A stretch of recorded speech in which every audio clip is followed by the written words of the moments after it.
Welcome back, welcome back. This is entertainment purposes only. So I found this video and it looks like it's from the 90s and it's a white guy going into the Talmud. If you don't know what that is, that's a part of the Bible, right? And he's kind of taking a dump on these guys. So I'm not going to play all the beginning of like this stuff that he's accusing these people of or whatever, and I'm not here to point fingers at what people think people do. I'm here to break down this book. It's the only thing that matters to me. I don't want to hate on anybody. I don't want to say people are not real, and because I don't know what's real. But you know what I do know what's real? Books and the words in them. And the words have meanings. Now, we've been on this investigation of me saying I'm Israel. And Israel is all about the Bible. That's who the Bible's about. That's who God's talking about. And then we have Ish. We have other people. And they don't claim they're Israelites. They claim they're what they are. Whatever they want to, And let's see what this video that's going to read through the book, and it's going to explain to you what the biblical difference between Israel and every single person in the entire world is. This is what the Lord says. Not me. Not my opinion. He's going to break down these definitions, and we're going to do what we do best. Of the Talmud. That is not the definitive view. What the Jewish Encyclopedia provides us is a definitive overview of perhaps hundreds of rabbinic statements on any subject. This is an encyclopedia, giving us accurate summaries of what the Talmud generally teaches. In its article on Gentiles, the Jewish Encyclopedia begins to define what makes a Jew so different from a Gentile.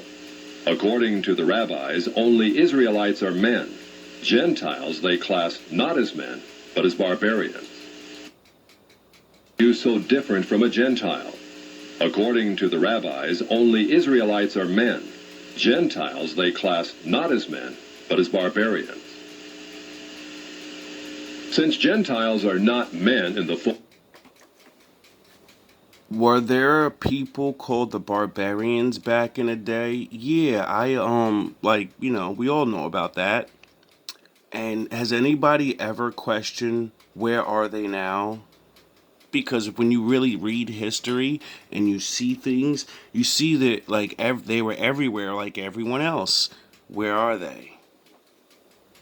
Fullest sense. So the Gentile is not a neighbor of a Jew. Further, since Gentile laws were too crude to admit of reciprocity, meaning too crude to be taken seriously, the Gentile was forever beneath the Jew. Barbarians. Since Gentiles are not men in the fullest sense, so the Gentile is not a neighbor of a Jew. Further, since Gentile laws were too crude to admit of reciprocity, meaning too crude to be taken seriously, the Gentile was forever beneath the Jew. Why would they consider that the Israelite man is a full man and that the Gentiles, the rest of the entire world, that they're not full men? What does that actually mean? Now, me being a thinker, and my race of people not allowed to say we're men. There's a 500-year gap and more where we had to say we're boys, no matter what age we were. So, we understand about how to be treated like a Gentile. Now,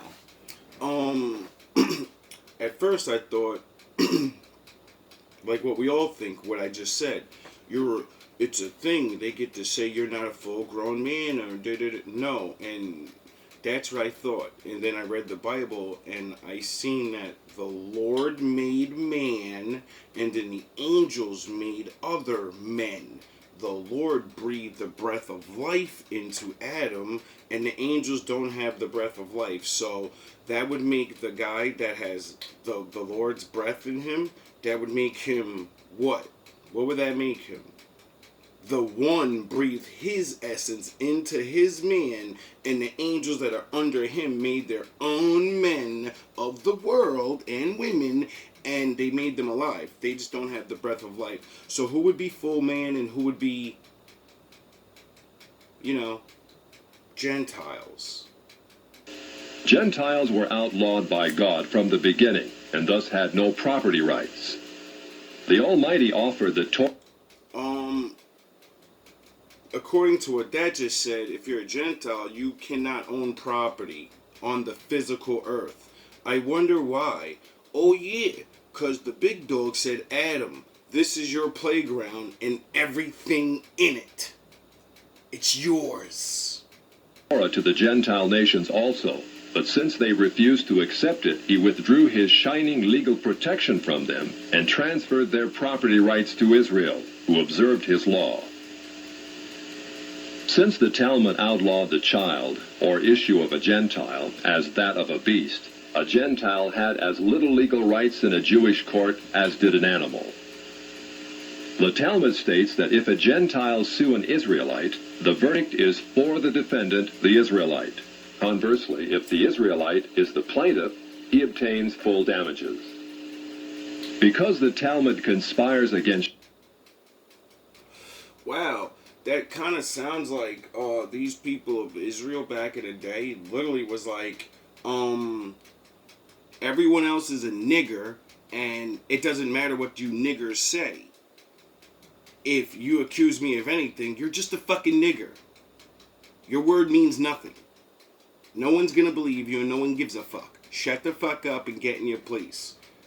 It's real funny that's what it's basically saying, and yeah, I know what that looks like. Gentiles. If a Jew was ever caught telling a Gentile what the Talmud really says, such a person deserves death. Damn. So vile was the nature of a Gentile that the great Simeon ben Yohai said, "The best among the Gentiles deserves to be killed. The best of snakes ought to have its head crushed." Now, me and what I believe is not what this says. Well, not everything. Because, the law. And when things don't match up with the law, like that don't kill people thing. See, my father gave, the law. And that sounds real confusing to what the Lord has taught me about treating people and becoming his son. He teaches me we're all equal, and that's it. And there are levels to life, and you're gonna earn it. There is no fucking, you're Israel, so you're somebody. No, you're gonna follow the law like everyone else, and because you do, you will be rewarded. Now, the Most High has certain jobs for each people. And it seems like, we all have our own people, and so that would make everyone have to ding. Everyone would have their own priest, wouldn't they? Because Israel can't be everywhere at once and be on their own thing doing no, I don't think that's how it's going to work, because then it's sort of like the Most High is making his people really run over everyone. Well, would that give those people free will to choose the Lord? Or would that be the Most High setting up military bases all through the world and saying, I'll fuck you up? I don't think the Lord of love and free will wants to enforce the law. I think he said, I'm going to give everybody a whole bunch of time to have free will, come to common sense in terms that the law is the only way for all of you to actually get along and actually thrive in life. And if you don't do that, well, one day I'm going to come down and I'm going to judge you all. I'm going to give you a whole bunch of time to get your shit together, but if you don't get your shit together, I'm going to set things in order because you won't. Jews, however, are exalted beings in the Talmud, worthy of praise. Christ described the Pharisee who blessed himself, saying, "I thank thee, Lord, that I am not as other men." An eminent Talmudic rabbi says the same. "Blessed be thou, who hast not made me a goy," or Gentile. There is a special antagonism between the Talmud and Jesus. The Talmud attacks him everywhere it can, even his mother. Mary, the Talmud says, was a whore who mated with carpenters. Wow. She who was the descendant of princes and governors played the harlot with carpenters. It naturally followed that the scribes declared Christ to be a bastard. In its article on Jesus, the Jewish Encyclopedia says that Jewish writings defame Christ. It is the tendency of all these sources to belittle the person of Jesus by ascribing to him illegitimate birth, magic, and a shameful death. And that's where we jump off of this because it seems to be saying some things. And I don't want any speculations or people to think the wrong things, spew hate towards people or whatever. Why? Because my father said people are allowed to think and believe and write whatever the fuck they want to write. Is it true? We'll all find out eventually, right? That's it. See, that's the reality I live in. I don't like to be attacked for trying to think. And I'm starting to understand and get the bigger picture of none of this shit even matters. Now let's go on to another subject. Welcome to Philosophy Tube, a show about ideas. At time of recording, the Canadian Senate is considering a bill that, on the face of it, doesn't seem too major. Bill S-233 calls for the government to establish a framework for studying the possibility of a universal basic income program in Canada. So, not doing something, not planning to do something, just establishing a framework to study the possibility of maybe doing something someday in Canada. However, the Canadian Senate has been inundated with tens of thousands of calls, emails, and handwritten letters from people saying this is the beginning of the end. People are falsely claiming that this is the first step in a global socialist takeover, or they're going to use it to deny pensions to unvaccinated people, or that they're going to use it to unleash transhumanism. And this is our subject for today. Something that was once called the world's most dangerous idea. We're going to learn what transhumanism is. When I was a kid, you were called a fucking idiot and a retard and a fucking sci-fi nut for believing in things like that. You think people are robots and cyborgs and you think aliens is real? You think God's real? You're a fucking dummy. Now I'm 41 years old and, the government says everything's real. So, the same people that you believe not, what other people like me were saying, well, now the people you believe in, they said what we're saying. So, welcome to the show. And why some people are so angry about it. As always, if you enjoyed the performance, you can sign up at patreon.com/. We ain't here to promote your Bokanovsky apparatuses. And welcome. Yeah, let's go.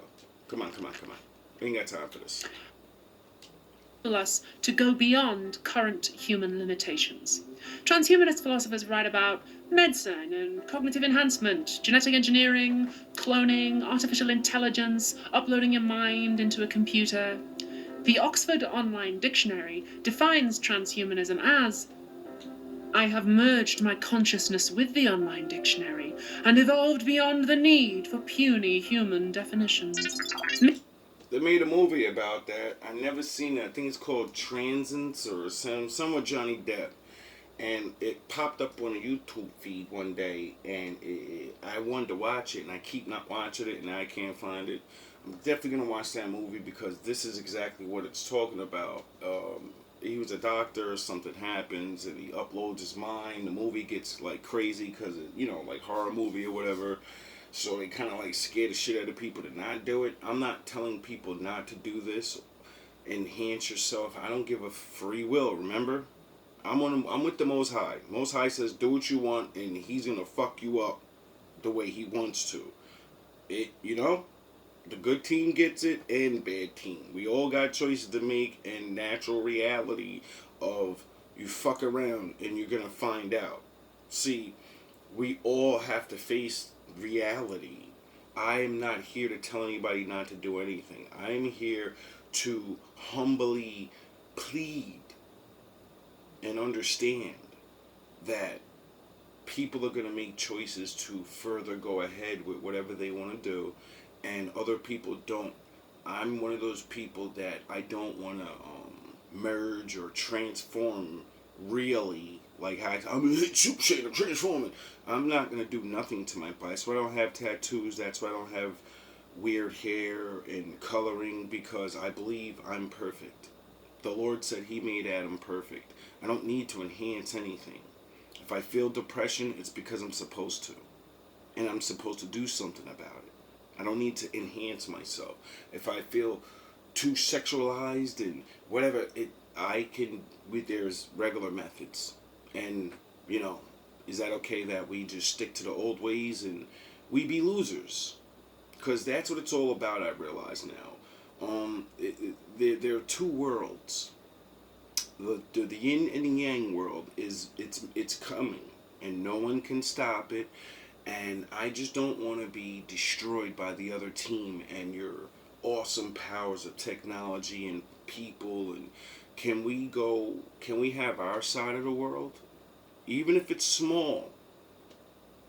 I know you don't want everything. Like, if the AI thing is like listening, can we be free? I don't want to fight against Jews.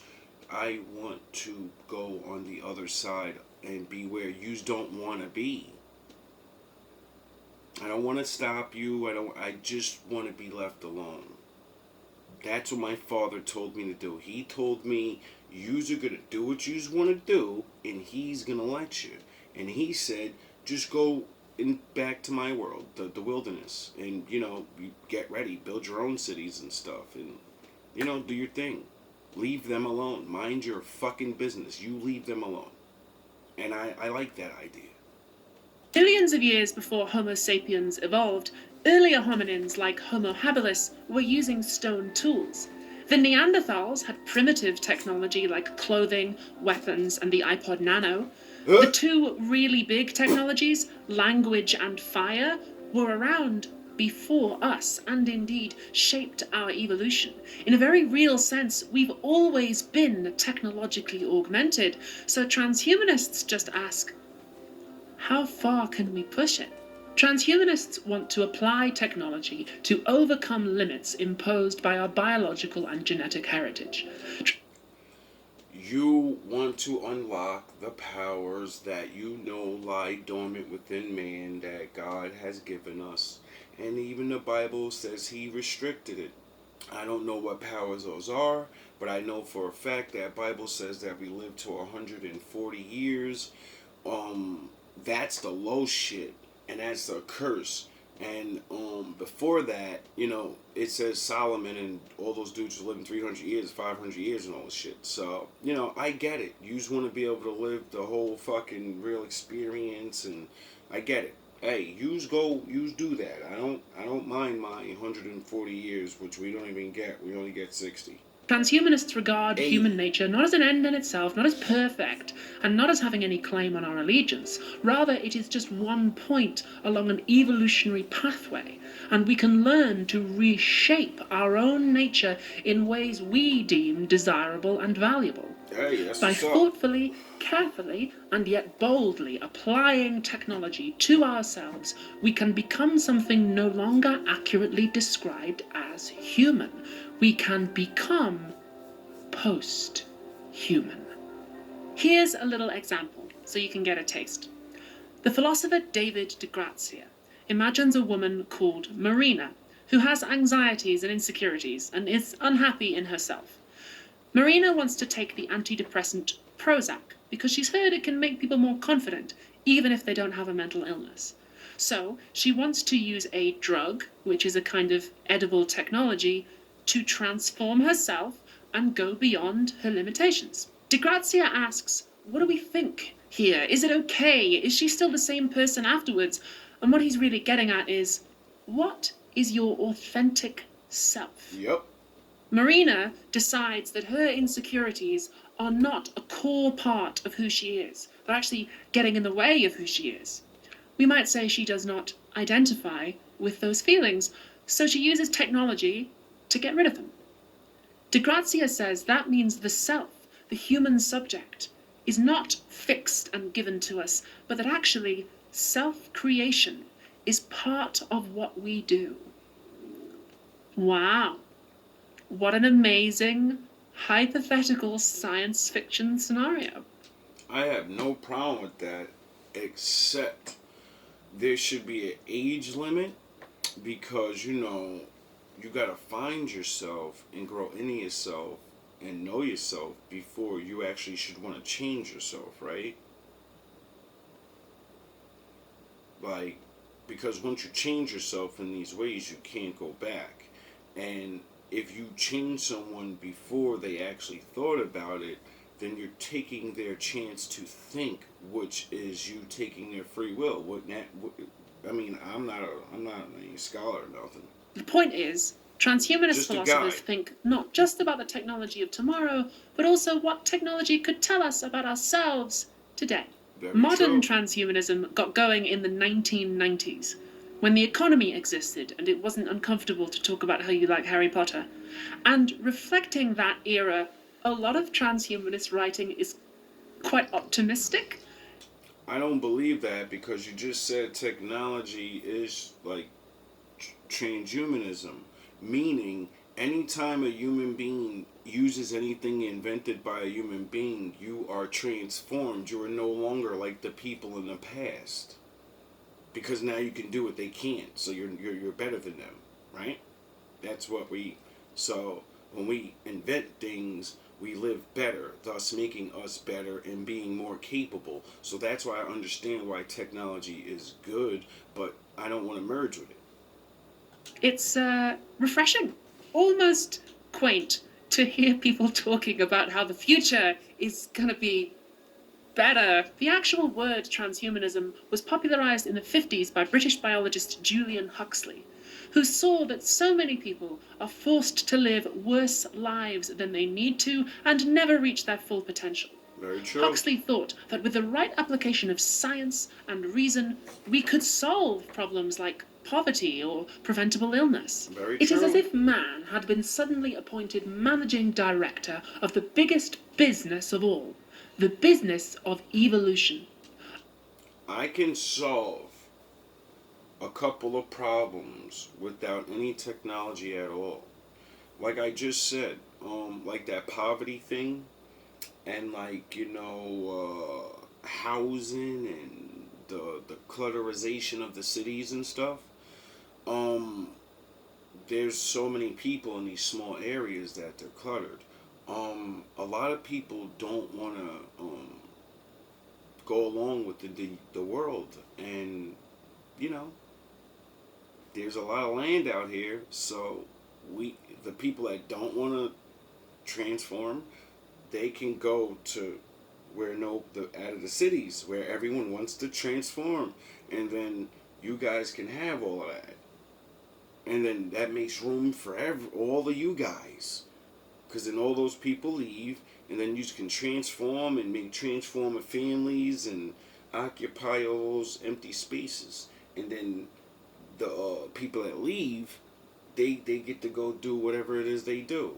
You know, cut some deals, we fucking, you know, we get the old equipment while you're building and rolling out all this new dope electrical building devices and laser fucking towers and all the yous can keep and do that while we take the plows and the hammers and the jackknives and the dump trucks.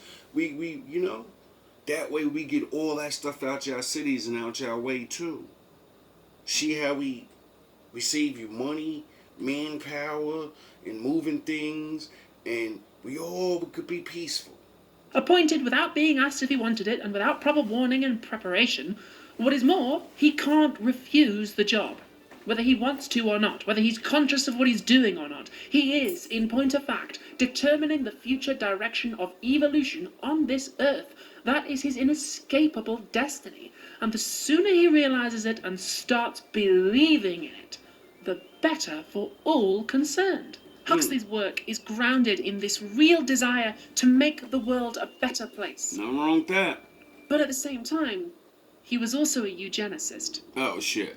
Even after World War II, there were a lot of people like him who condemned Nazi eugenics, but thought it...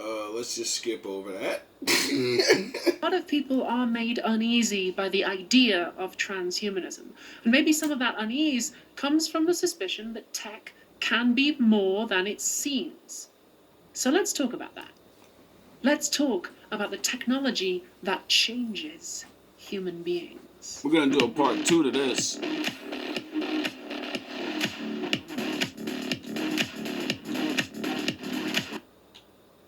Alright, come on.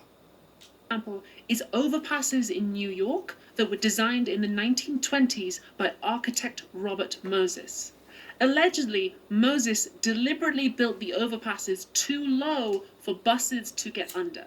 And since buses were more likely to carry low-income people of color, that meant they couldn't get to the places that white residents wanted to keep segregated. Now, that story might not actually be historically accurate, but it contains the germ of an interesting idea. The philosopher Don Idy.